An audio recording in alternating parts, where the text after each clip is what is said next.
500.000 orang penerima bantuan sosial ternyata malah kedapatan bermain judi online. Ini bukan sekedar angka, ini adalah ironi besar di tengah kondisi ekonomi rakyat yang katanya memprihatinkan. Bansos yang seharusnya menyelamatkan justru jadi modal untuk hal yang menghancurkan. Apa yang sebenarnya terjadi? Kenapa ini bisa lolos dari pengawasan? Dan apa dampaknya bagi kita semua?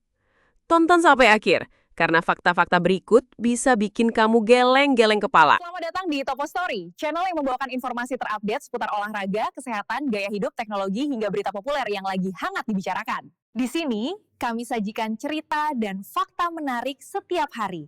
Ringkas, padat, dan terpercaya. Jadi, kalau kamu ingin tetap update tanpa ribet, kamu ada di tempat yang tepat. Jangan lupa klik subscribe dan aktifkan loncengnya, karena setiap harinya ada cerita baru yang layak kamu tahu. Pusat Pelaporan dan Analisis Transaksi Keuangan (PPATK) mengungkap temuan mengejutkan terkait penyalahgunaan dana bantuan sosial (Bansos). Dari total 28,4 juta data nomor induk kependudukan (NIK) penerima Bansos yang diperoleh dari Kementerian Sosial, PPATK mencocokkannya dengan 9,7 juta NIK yang teridentifikasi sebagai pemain judi online. Hasilnya, sebanyak 571.410 rekening penerima Bansos diketahui digunakan untuk transaksi judi online. Berikut rincian jumlah penerima Bansos teridentifikasi bermain judi online. Jumlah tersebut bukan angka kecil. Menurut PPATK, total nilai transaksi ratusan ribu rekening itu mencapai 957 miliar rupiah dari 7,5 juta transaksi. Jika dirata-rata, setiap penerima Bansos melakukan sekitar 13 kali transaksi judi online dengan total nilai mencapai 1,67 juta rupiah. Ya, kita masih dari satu bank ya, baru satu bank. Jadi kita cocokin NIK-nya, ternyata memang ada NIK penerima Bansos yang juga pemain judol. Kata Kepala PPAPK Ivan Yustia Vandana usai rapat kerja dengan Komisi 3 DPR pada Kamis 10 Juli 2025.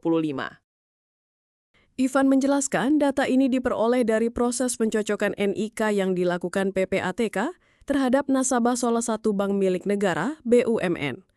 Analisis tersebut mengungkap bahwa ratusan ribu nama yang selama ini menerima bantuan dari negara justru menyalahgunakannya untuk aktivitas ilegal.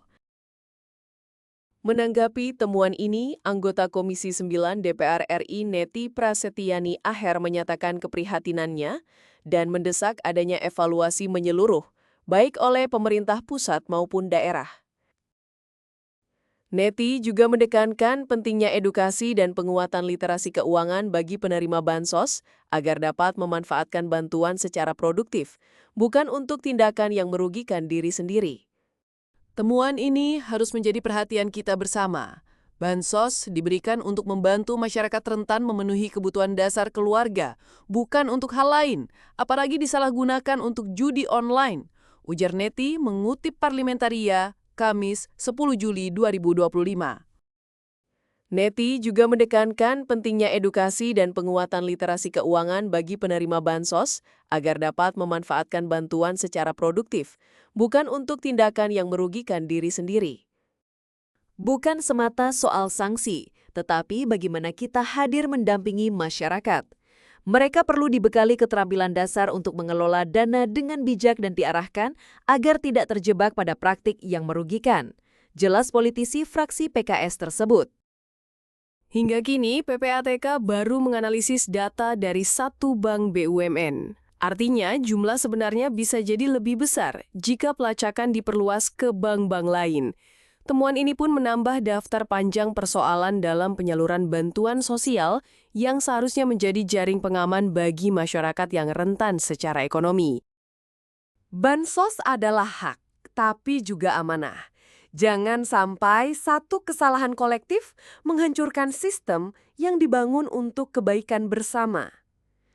Kalau kamu setuju bahwa Bansos harus digunakan sebagaimana mestinya, like video ini dan share biar makin banyak yang sadar. Jangan lupa subscribe untuk konten informatif lainnya. Terima kasih.